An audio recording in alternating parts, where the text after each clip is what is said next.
My name is Charanpreet Kaur. I am Assistant Professor in School of Management, City University.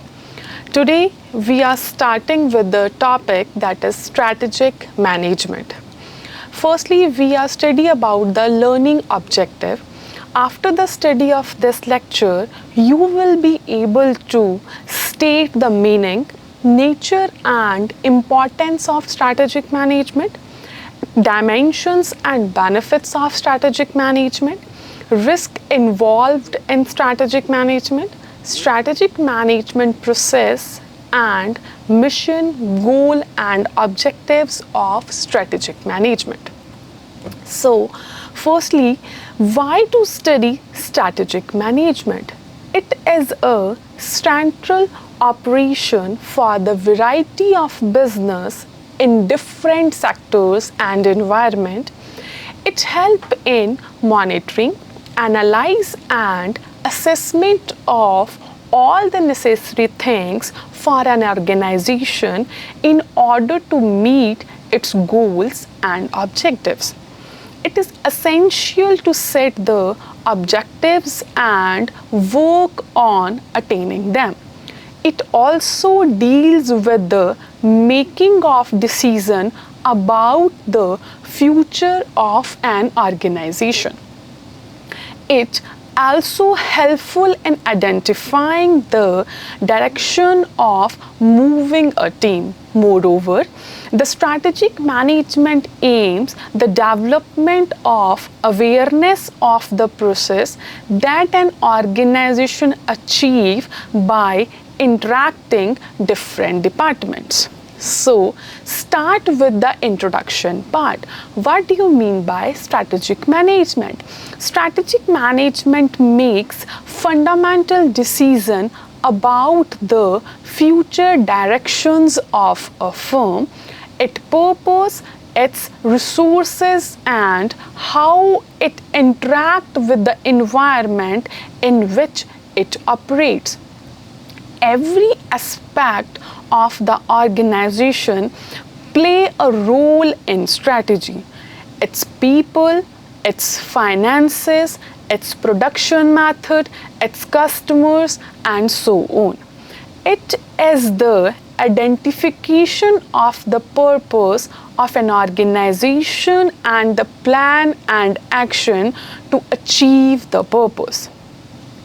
It involves formulation and implementation strategy that will help in align the organization and its environment to achieve organization goals.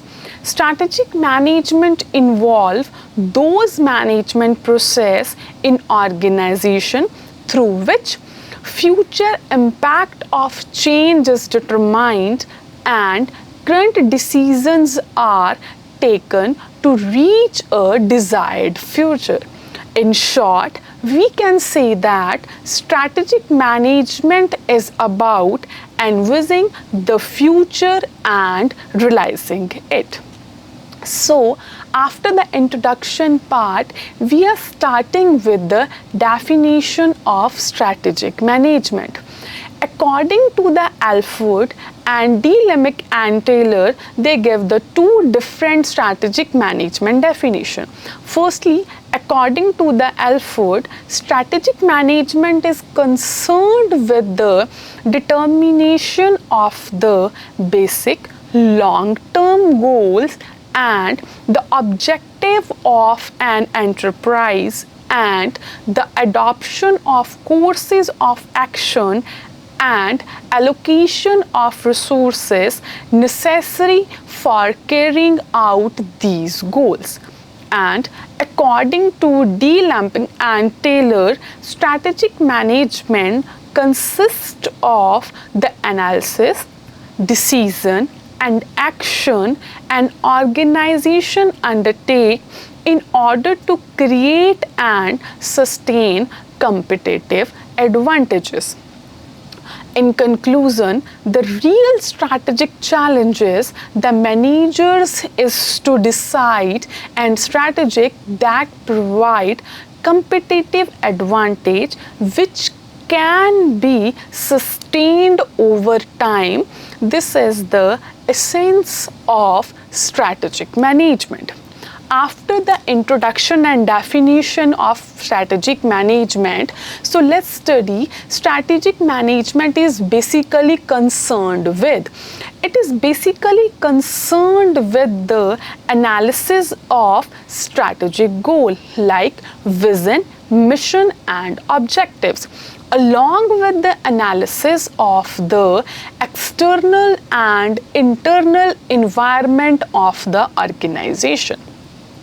Decision about two basic questions are there: what businesses should we compete in, and second one is how should we compete in those business to implement strategy. So actions to implement strategy, this required leaders to allocate the necessary resources and to design the organization to bring the intended strategy to reality. This also involves evaluation and control to ensure that the strategies are effectively implemented.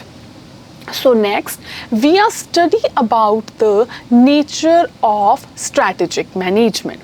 Strategic management can be defined as the art and science of formulating, implementing, and evaluating cross-functional decisions that enable an organization to achieve its objective. Strategic management is different in nature from other aspects of management. Strategic management involves elements geared toward a firm long-term surviving and achievement of management goals. The components of the content of strategy making process, including a desirable future, resource allocation, management of the firm environment, and a competitive business ethics. So, next is what are the benefits of strategic management? First benefit is it reduces uncertainty. Planning forces management to look ahead, anticipate change and develop appropriate resources. It also encourages managers to consider the risk associated with alternative responses or options. The second benefit of strategic management is it provides a link between long and short term. Planning establishment a means of coordinating between strategic objective and the operational activities that support the objectives. The third benefit of strategic management is it facilitates control. By setting out the organizational overall strategy objective and ensuring that these are replicated at operational level, planning helps department to move in the same direction toward the same set of goals. The last is it facilitates measurements. By setting out objectives and standards, planning provides a basis for measuring actual performance of any product, of any content.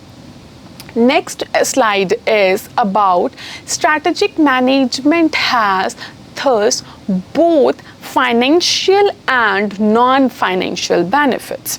Fine, what are the financial benefits in the strategic management? Let's study that. Businesses that followed strategic management concept have shown significant improvement in sales, profitability, and productivity compared to firms without systematic planning activity. This is all about the financial benefits. But if we study about the non-financial benefits, what are that? Beside financial benefits, strategy management offers other intangible benefits of the firm. They are enhanced awareness of external threats. Second one is improve understanding of competitor strategies. Third, reduce resistance to change. Fourth, clear understanding of performance reward relationship. Next, enhanced problem prevention capabilities of organization. And next is increase order and discipline. Now, we are studying about the risk involved in strategic management. It is a costly exercise in terms of the time that need to be devoted to it by managers. This negative effect of managers spending time away from their normal task may be quite serious. This is the strategic management risk, different kind of risk involved in that.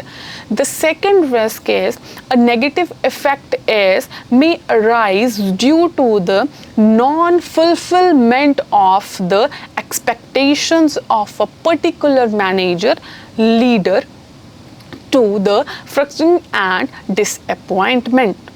Third is another negative effect of strategic management may arise if those associated with the formulation of strategy are not intimately involved in the implementation of strategy.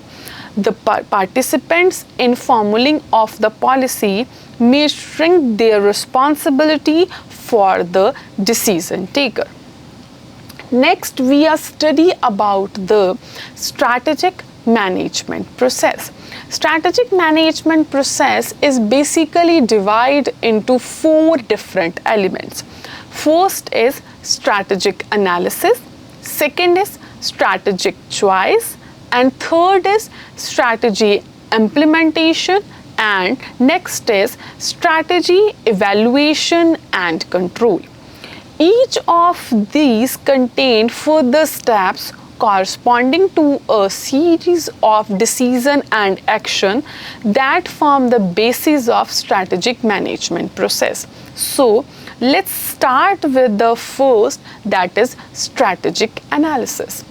The strategic analysis, the foundation of a strategy is a definition of organizational purpose. This defines the business of an organization and what type of organization it wants to be.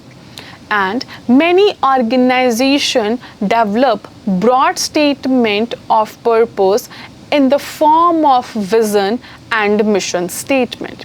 These form of springboards for the development of more specific objectives and the choice of strategies to achieve them. This is about the strategic analysis in which we analyze about the. Second is environmental analysis. What do you mean by environmental analysis? In strategic management, there are 2 types of environment: internal environment and external environment. Assessing both the external and internal environment in the next step in the strategy process, managers need to assess the opportunities and threat of the external environment in the light of the organizational strategy and weakness, keeping in view the expectations of the stakeholders. So next is strategic choice. Strategic choice is the analysis stage, provides the basic for strategic choice. It allows managers to consider what the organization could do given the mission environment and capabilities. A choice which also reflects the value of managers and other stakeholders. These choices are about the overall scope and directions of the business.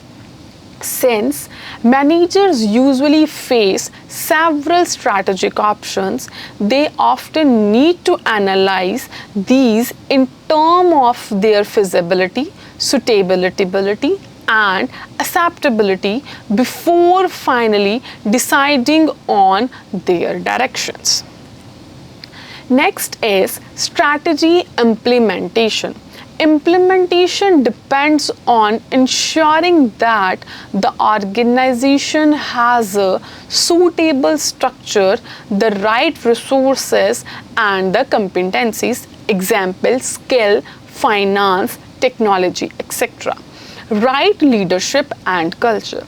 Strategy implementation depend upon operational factors being put into place. Next is strategy evaluation and control. Organizations set up appropriate monitoring and control system, develop standards and target to judge performance. In this, we are just evaluate our performance. If that performance is up to the mark, it is a good for the organization. But if that performance is fluctuated or not up to the mark, then the monitor team can control that process or control that system and take the again targets about that. So next is the about the mission. What do you mean by mission in the strategic management? Thompson defined mission as the essential purpose of the organization, concealing particularly why it is in the existence, the nature of the business it is in, and the customers it seeks to serve and satisfy. Hunger and Villain simply call the mission as the purpose or reason for the organizational existence. So, what are the characteristics of the mission statement according to the strategic management? First is not lengthy. A mission statement should be always in the brief, that is not in the lengthy process. Secondly is clearly articulated. This should be easy to understand so that the value, purpose and goal of the organization are clear to the everyone in the organization and will be guide to them. Those who are not aware about that particular content, they can easily understand that if that is in the simple form. Next is broad but not too general. A mission statement should achieve a fine balance between the specific and the generality. Next is inspiring. A mission statement should motivate readers to action. Employees should find it worthwhile working for such an organization. Now, next is concept of goals and objective. A goal is the considered to be an open-ended statement of what one want to accomplish with no quantification of what is to be achieved and no time criteria for its completion. For example, a simple statement of increased profitability is thus a goal, not an objective, because it does not state how much profit the firm wants to make. Objectives are the end result of planned activity.